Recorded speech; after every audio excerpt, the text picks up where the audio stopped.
So hello guys, welcome back to my channel polytechnic education में एक बार फिर से आप सभी का स्वागत है।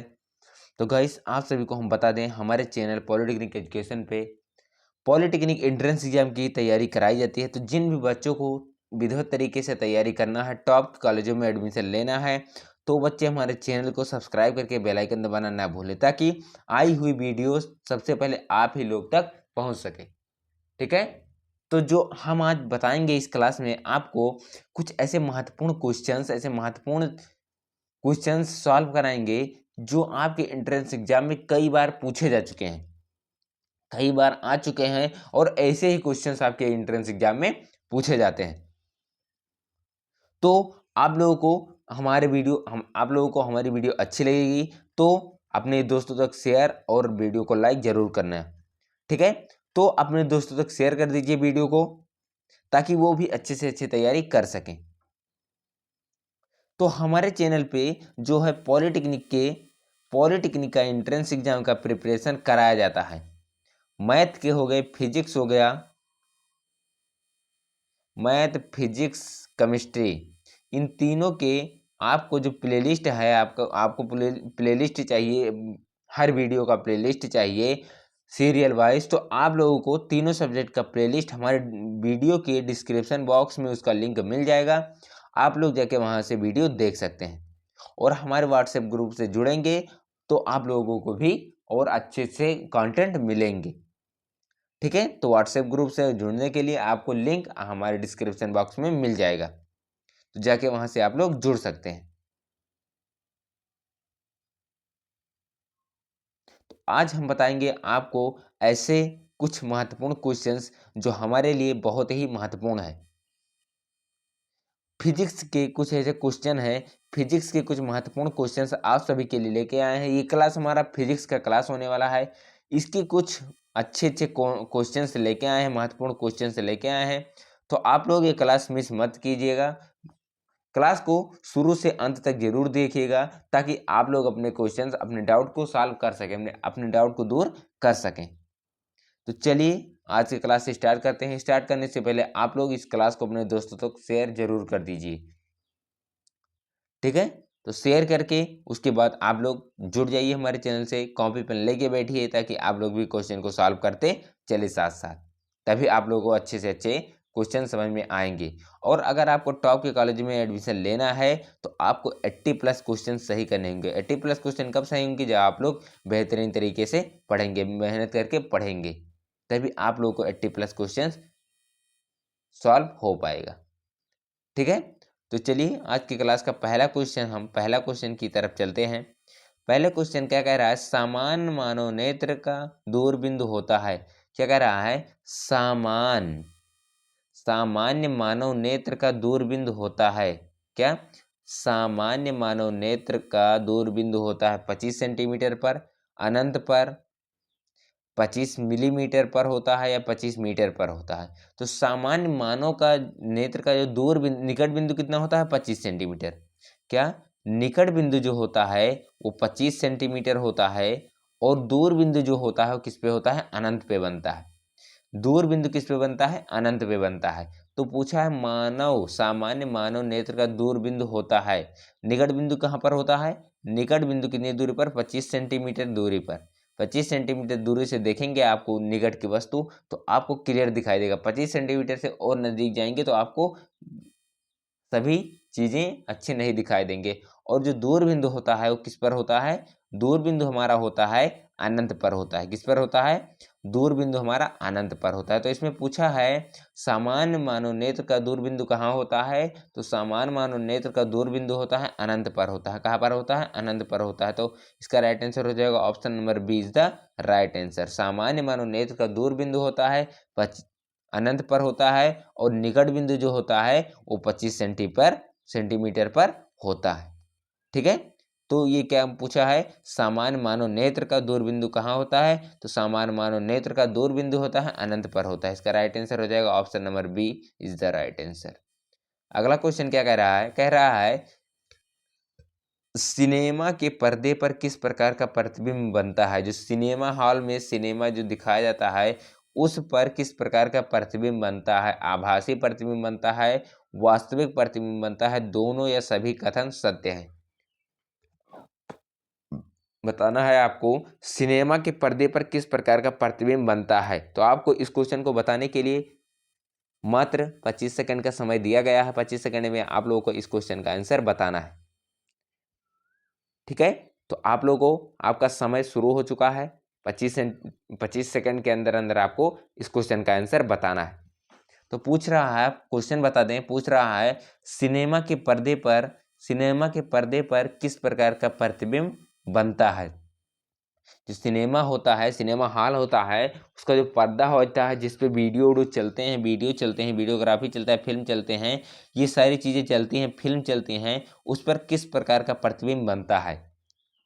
तो उस पर जो प्रतिबिंब बनता है वास्तविक प्रतिबिंब बनता है। क्या बनता है? वास्तविक प्रतिबिंब बनता है। तो इसका राइट आंसर क्या हो जाएगा? Option number B is the right answer. Option number B is the right answer.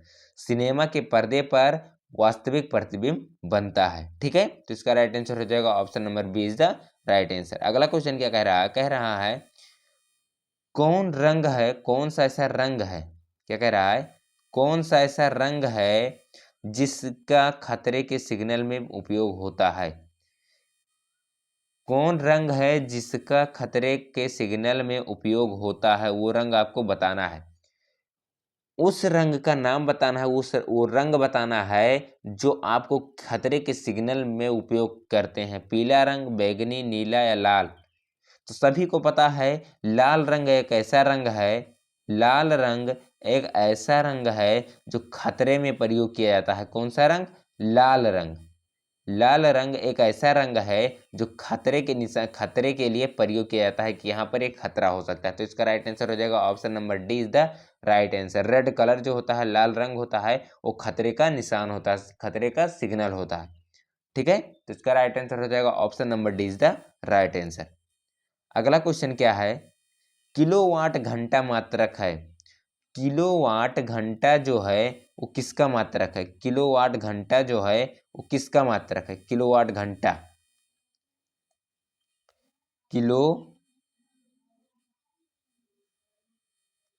Kilowatt घंटा किसका मात्रक है? आपको बताना है किलोवाट घंटा किसका? आवेश का, विद्युत या ऊर्जा का, विभवांतर का, विद्युत शक्ति का।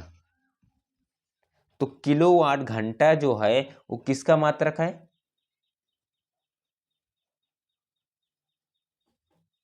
किलोवाट घंटा जो होता है वो किसका मात्रक है? यहाँ पर ऊर्जा का मात्रक होता है। किसका? ऊर्जा का मात्रक होता है। और जो जूल होता है, जूल होता है वो शक्ति का मात्रक होता है। क्या? जो जूल होता है, जो जूल होता है वो किसका मात्रक होता है? शक्ति का मात्रक होता है। आवेश का, विद्युत जो मात्रक होता है, ये क्या होता है? विद्युत के आवेश का मात्रक क्या होता है?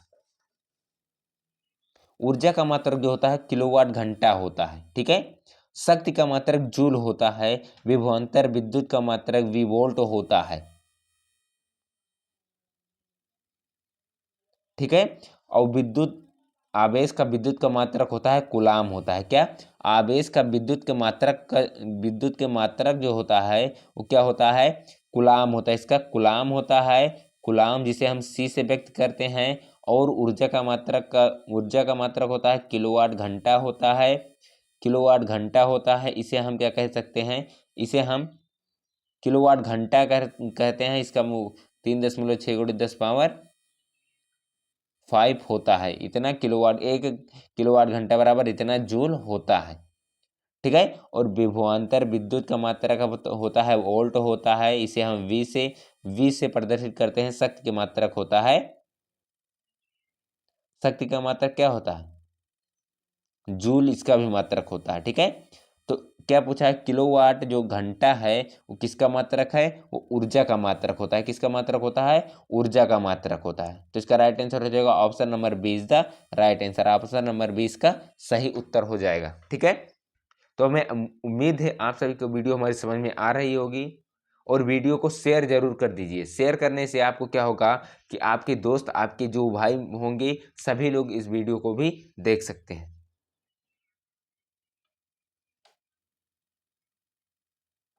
ठीक है, अगर वीडियो अच्छी लग रही हो, अच्छी आएगी तो वीडियो को लाइक करना मत भूलिएगा और दोस्तों तक शेयर जरूर कर दीजिए।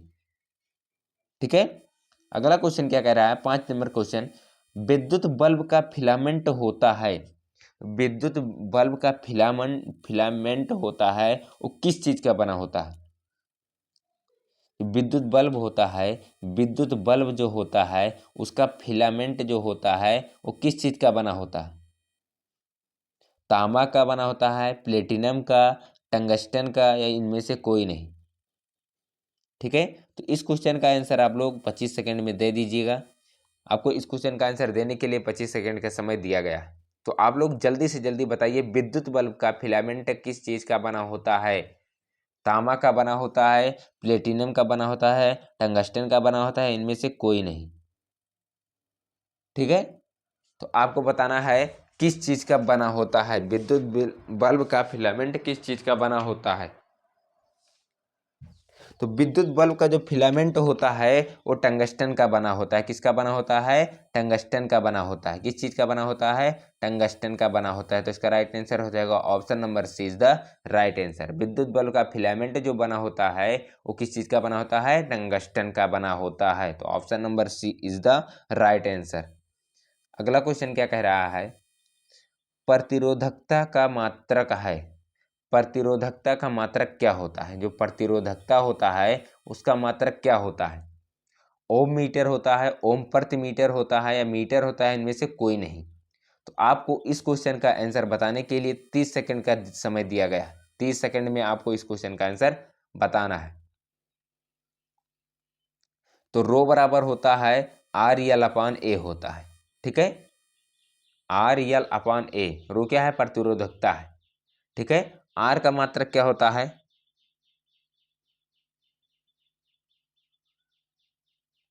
आर का मात्रक क्या होता है?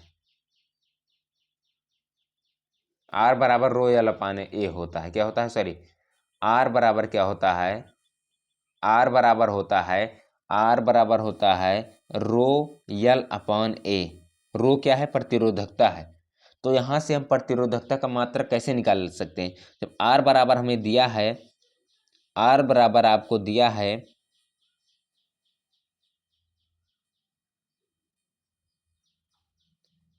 आर बराबर होता है रो यल अपॉन ए। ठीक है, तो रो यल अपॉन ए होता है, तो यहां से आर, रो निकालना है तो इसे पक्षांतर कर लेंगे, तो आर इंटू ए अपॉन यल हो जाएगा, इक्वल टू रो हो जाएगा।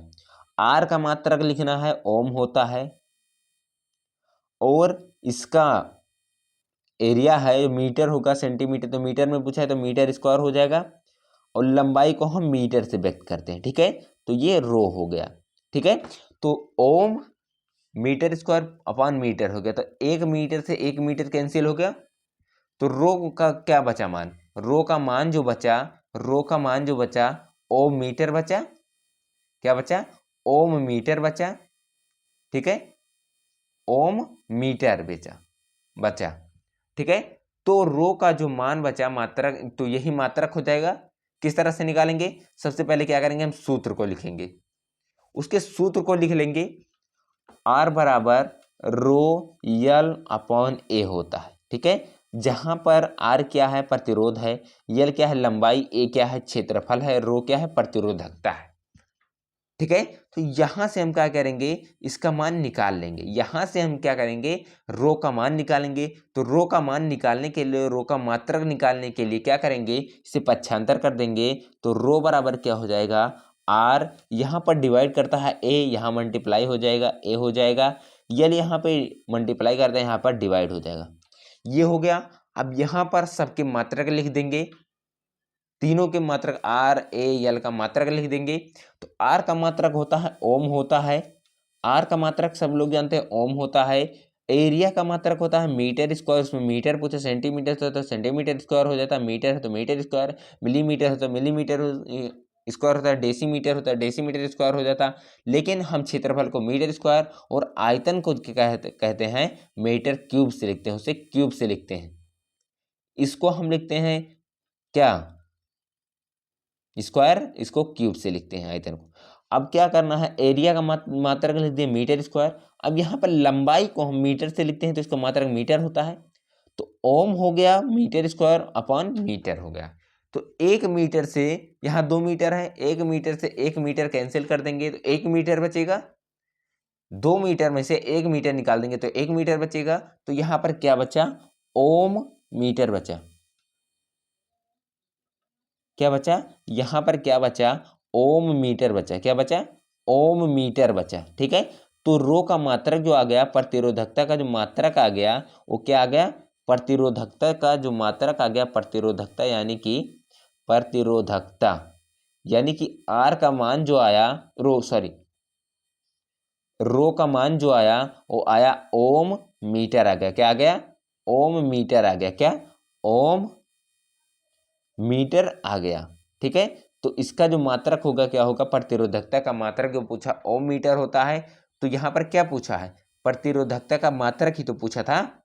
क्या पूछा था, प्रतिरोधकता का मात्रक जो पूछा था वो क्या हो जाएगा, ओम मीटर हो जाएगा। तो इसका राइट आंसर हो जाएगा option number A is the right answer. तो किस सूत्र से निकाले हैं, और रो आर बराबर रो यल अपॉन ए, ये सूत्र होता है। यहाँ से आप लोग प्रतिरोधकता भी ज्ञात कर सकते हैं, लंबाई भी ज्ञात कर सकते हैं, क्षेत्रफल भी ज्ञात कर सकते हैं, और क्या प्रतिरोध भी ज्ञात कर सकते हैं। ठीक है, तो यहां पर हम आपको सिद्ध करके बता दिए कि कैसे प्रतिरोधकता का मात्रक निकलेगा। तो इसका राइट आंसर हो जाएगा option number A, ohm metre होता है। प्रतिरोधकता का मात्रक जो होता है ओम मीटर होता है। ठीक है, अगले क्वेश्चन पे चलते हैं। 7 नंबर क्वेश्चन, विद्युत धारा उत्पन्न करने के युक्त को क्या कहते हैं।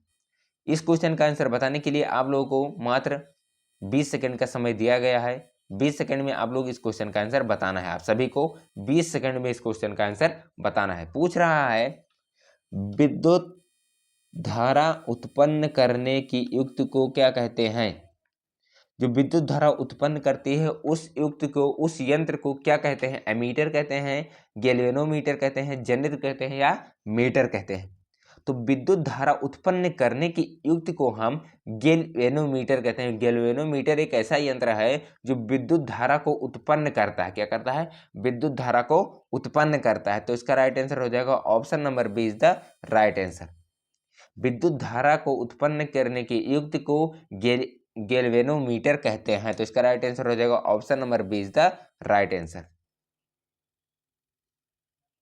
अगला क्वेश्चन क्या है, 8 नंबर क्वेश्चन, निकट दृष्टि दोष वाला व्यक्ति के चश्मे में लगा होता है कैसा लेंस लगा होता है।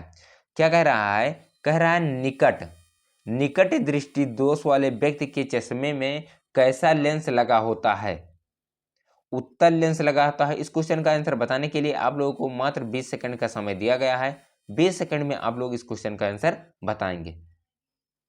उत्तल लेंस, अवतल लेंस, द्विफोकस लेंस, या बेलनाकार लेंस।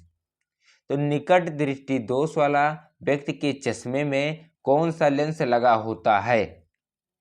तो निकट दृष्टि दोष वाले व्यक्ति में के चश्मे में जो दो लेंस लगा होता है वो कौन सा लेंस होता है। दूर की वस्तु सफा दिखाई दे और निकट की वस्तु सफा ना दिखाई दे, उस लेंस को हम क्या कहते हैं, उस लेंस को हम क्या कहते हैं, अवतल लेंस कहते हैं। तो जो दूर की वस्तु को, दूर दृष्टि दोष वाले व्यक्ति दूर की वस्तु से को सही देख सकते हैं लेकिन पास की वस्तु को सही नहीं देख सकते हैं, उन्हें क्या कहते हैं, उत्तल लेंस। और निकट दृष्टि दोष वालों को अवतल लेंस। तो निकट दृष्टि दोष वाला व्यक्ति के चश्मे में कौन सा लेंस लगा होता है, तो उसमें लगा होता है अवतल लेंस लगा होता है। कौन सा लेंस लगा होता है, अवतल लेंस लगा होता है। तो इसका राइट आंसर हो जाएगा option number B is the right answer. निकट दृष्टि दोष वाले व्यक्ति के चश्मे में अवतल लेंस लगा होता है। क्या लगा होता है, अवतल लेंस लगा होता है। तो इसका राइट आंसर हो जाएगा option number B is the right answer. अगला क्वेश्चन क्या कह रहा है, दीर्घ यानी कि दूर दृष्टि दोष वाले व्यक्ति के चश्मे में कौन सा लेंस लगा होता। पहले था निकट, अब पूछा है दूर। पहले वाले, इससे पहले वाले क्वेश्चन में पूछा था, क्या पूछा था, इससे पहले वाले क्वेश्चन में क्या पूछा था, इसके पहले वाले क्वेश्चन में पूछा था निकट दृष्टि दोष पूछा था। और अब क्या पूछा है, दीर्घ दृष्टि दोष यानी कि दूर दृष्टि दोष वाले व्यक्ति के चश्मे में कौन सा लेंस लगा होता है। दूर दृष्टि दोष वाले व्यक्ति में कौन सा लेंस लगा होता है आपको बताना है। ठीक है, आपको बताना है कि दीर्घ दृष्टि दोष वाले व्यक्ति के चश्मे में कौन सा लेंस होता है। दीर्घ का मतलब दूर दृष्टि दोष वाले व्यक्ति के चश्मे में कौन सा लेंस लगा होता है। तो इस क्वेश्चन का आंसर बताने के लिए मात्र 20 सेकंड का आपको समय दिया गया है। 20 सेकंड में आपको इस क्वेश्चन का आंसर बताना है।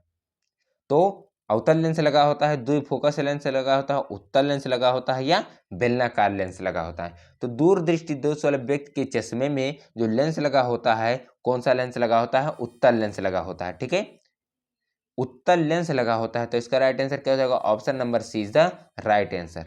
ठीक है, दूर दृष्टि दोष वाले व्यक्ति के चश्मे में उत्तल लेंस लगा होता है। तो इसका राइट आंसर हो जाएगा option number C is the right answer. अगला क्वेश्चन क्या कह रहा है, 10 नंबर क्वेश्चन, तेज प्रकाश में पुतली का आकार कैसे होता है। ठीक है, तेज प्रकाश में पूछा है, तेज प्रकाश में पुतली का लेंस कैसा होता है। ठीक है, तेज प्रकाश में पुतली का लेंस कैसा होता है, बड़ा होता है, छोटा होता है, कोई परिवर्तन नहीं या इनमें से कोई नहीं। तो तेज प्रकाश में पुतली का लेंस कैसा होता है, इस क्वेश्चन का आंसर बताने के लिए मात्र 20 सेकंड का समय आपको दिया गया है। 20 सेकंड में आप सभी को इस क्वेश्चन का आंसर बताना है। तो जल्दी जल्दी आप लोग बताइए, कमेंट में जरूर बताइए, कमेंट कीजिए जल्दी जल्दी से कि इस क्वेश्चन का आंसर क्या हो सकता है।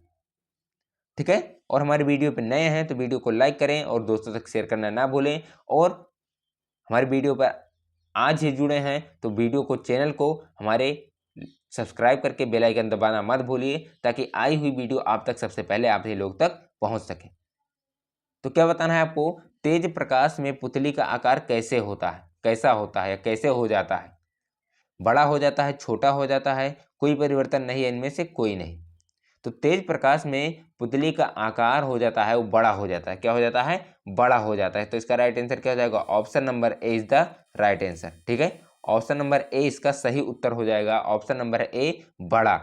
पुतली का आकार कैसा हो जाता है, बड़ा हो जाता है। तो इसका राइट आंसर हो जाएगा option number A is the right answer. अगला क्वेश्चन क्या कह रहा है, कह रहा है दूरदृष्टि दोष वाली आंख साफ साफ देख सकती है। क्या कह रहा है,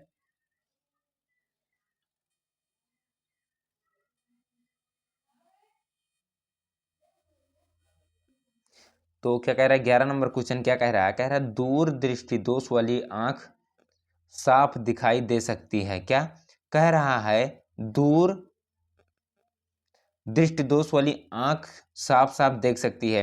तो दूर दृष्टि की जो आंखें होती हैं, जिसको दूर दृष्टि का दोष होता है, वो कि साफ साफ वस्तु देख सकते हैं। कहाँ की वस्तु को साफ साफ देख सकते हैं, निकट की वस्तु को, बड़ी वस्तुओं को, दूर की वस्तुओं को, इनमें से कोई नहीं। तो इस क्वेश्चन का आंसर बताने के लिए मात्र 20 सेकंड का समय दिया गया है। आपको इस क्वेश्चन का आंसर 20 सेकंड के अंदर बताना है। ठीक है, तो आप लोग बताइए इस क्वेश्चन का आंसर क्या होगा, कमेंट में बताइए। ठीक है, तो इस क्वेश्चन का आंसर जो होगा क्या होगा, पूछा है दूर दृष्टि दोष वाले व्यक्ति, क्या पूछा है, दूरदृष्टि वाली दोष वाली आंखें साफ साफ देख सकते हैं कैसे वस्तु को, कहाँ की वस्तु को साफ देख सकते हैं। जिनको दूरदृष्टि दोष होता है वो दूर की वस्तु को स्पष्ट देख सकते हैं, लेकिन निकट की वस्तु को नहीं। और जिनको निकट दृष्टि दोष होता है वो निकट की वस्तु को क्लियर देख सकते हैं, सही देख सकते हैं, और दूर की वस्तु को साफ नहीं देख सकते हैं। तो इसमें पूछा है दूर दृष्टि दोष वाली आंखें साफ साफ देख सकती हैं, तो दूर की वस्तु को साफ साफ देख सकती हैं। तो इसका राइट आंसर हो जाएगा option number C is the right answer. दूर दृष्टि दोष वाले व्यक्ति की आंखें जो हैं वो दूर की वस्तु को स्पष्ट देख सकती हैं। तो इसका राइट आंसर हो जाएगा option number C is the right answer. अगला क्वेश्चन क्या है, 12 नंबर क्वेश्चन, मानव नेत्र में जो बिंदुओं की प्रकाश, क्या मानव नेत्र में जो बिंदु प्रकाश के लिए बिल्कुल सुग्राही नहीं होता है, होता है, उसे क्या कहते हैं। मानव नेत्र में जो बिंदु प्रकाश के लिए बिल्कुल सुग्राही नहीं रहता होता, उसे क्या कहते हैं। पीत बिंदु कहते हैं, अंध बिंदु कहते हैं, निकट बिंदु, दूर बिंदु। ठीक है, तो इस क्वेश्चन का आंसर बताने के लिए आप सभी को मात्र 20 सेकंड का समय दिया जाता है हर क्वेश्चन बताने के लिए। तो आप लोग 20 सेकंड के अंदर आप लोग इस क्वेश्चन का आंसर बताएं। तो पूछा है, मानव नेत्र में जो बिंदु प्रकाश के लिए बिल्कुल सुग्राही नहीं रहता होता है उसे क्या कहते हैं? उसे कहते हैं अंध बिंदु कहते हैं। क्या कहते हैं? ब्लाइंड आई कहते हैं, ब्लाइंड पॉइंट कहते हैं। क्या? ब्लाइंड पॉइंट यानी कि अंध बिंदु कहते हैं। तो इसका राइट आंसर हो जाएगा option number B is the right answer. मानव नेत्र में जो बिंदु प्रकाश के लिए बिल्कुल सुग्राही नहीं होता है उसे क्या कहते हैं? अंध बिंदु कहते हैं। तो इसका राइट आंसर हो जाएगा option number B is the right answer, अंध बिंदु। अगला क्वेश्चन क्या है, मानव नेत्र में कौन सा दर्पण या कौन सा लेंस होता है? इसमें पूछा है मानव नेत्र में होता है कौन सा दर्पण या कौन सा लेंस? अवतल लेंस, उत्तल दर्पण, उत्तल लेंस या अवतल दर्पण। ठीक है, तो इस क्वेश्चन का आंसर आप लोग जल्दी से जल्दी बताइए, जल्दी जल्दी बताइए। आपको इस क्वेश्चन का आंसर क्या होगा? 20 सेकंड के अंदर आपको इस क्वेश्चन का आंसर बताना है। जल्दी से जल्दी आप लोग कमेंट में बताइए। उत्तल लेंस होगा, अवतल लेंस होगा, उत्तल दर्पण होगा, अवतल दर्पण होगा।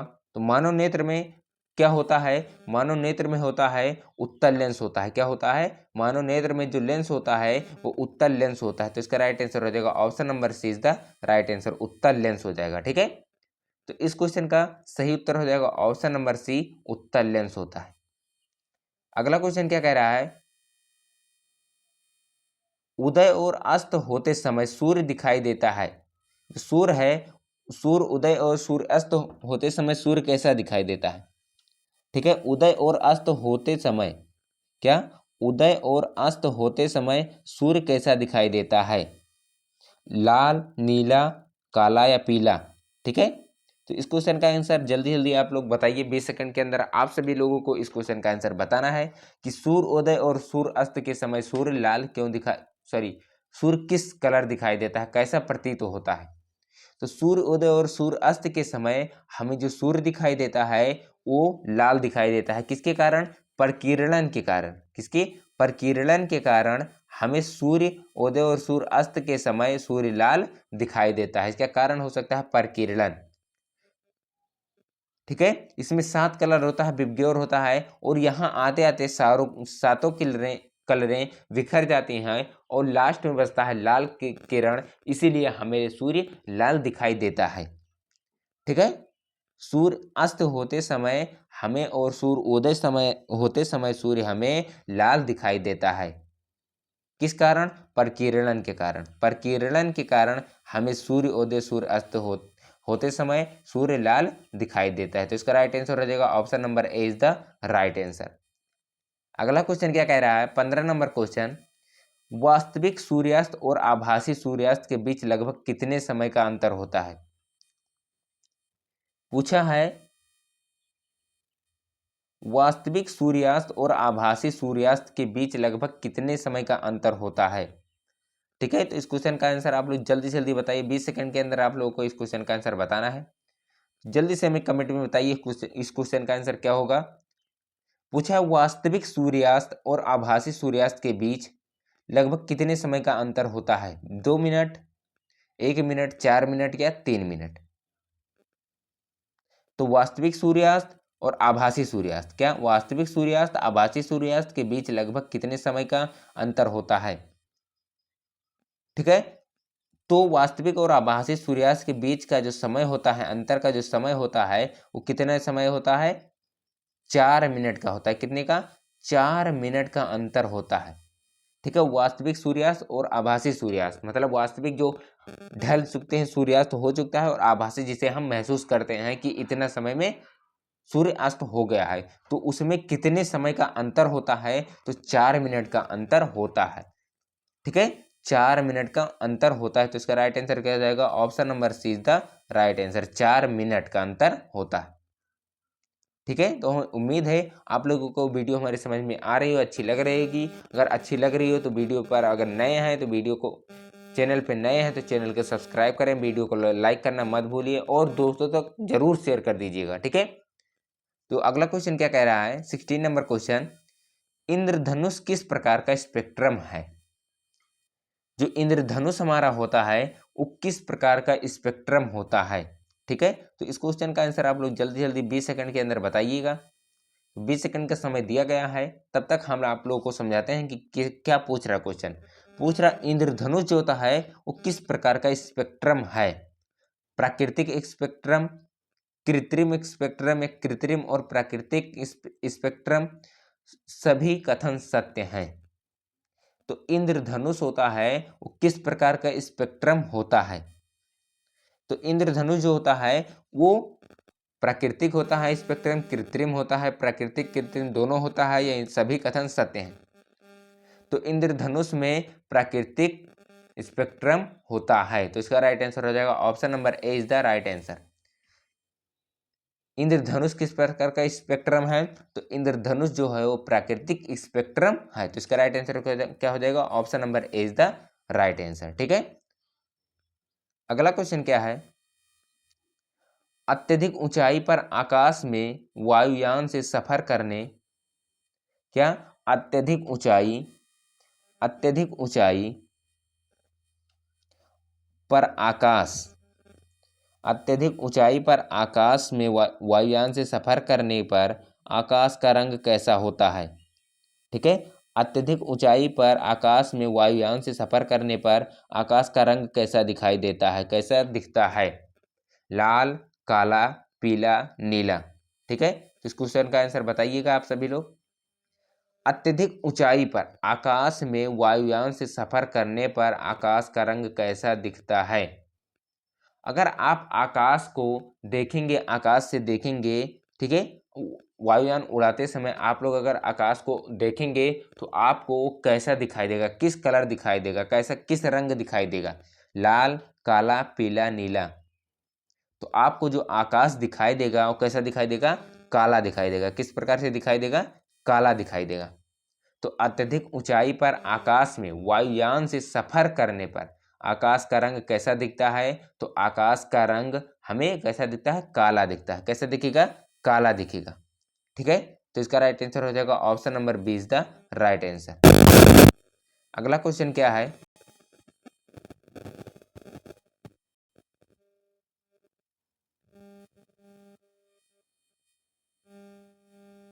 अगला क्वेश्चन क्या कह रहा है, 18 नंबर क्वेश्चन, किस वस्तु का प्रतिबिंब आंख के जिस भाग पर पड़ता है वह है, क्या किसी वस्तु का प्रतिबिंब आंख के जिस भाग पर पड़ता है वह कौन सा भाग होता है।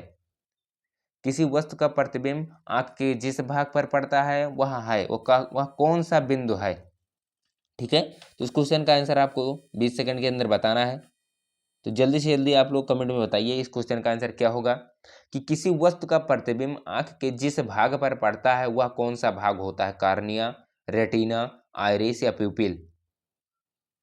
तो किसी वस्तु का प्रतिबिंब आंख के जिस भाग पर पड़ता है वह कौन सा भाग है, वो कौन सा भाग है, रेटिना पर पड़ता है। उसे क्या कहते हैं, उस भाग को क्या कहते हैं, रेटिना कहते हैं। तो इसका राइट आंसर हो जाएगा ऑप्शन नंबर बी, रेटिना। ठीक है, तो आंख के जिस भाग पर वस्तु का प्रतिबिंब बनता है वो कौन सा भाग है, रेटिना है। क्या है, रेटिना पर वस्तु का प्रतिबिंब, आंख के वस्तु का प्रतिबिंब बनता है। तो इसका राइट आंसर हो जाएगा option number B is the right answer. अगला क्वेश्चन क्या है, 19 नंबर क्वेश्चन, चुंबकीय क्षेत्र का मात्रक क्या होता है। क्या चुंबकीय क्षेत्र का मात्रक क्या होता है।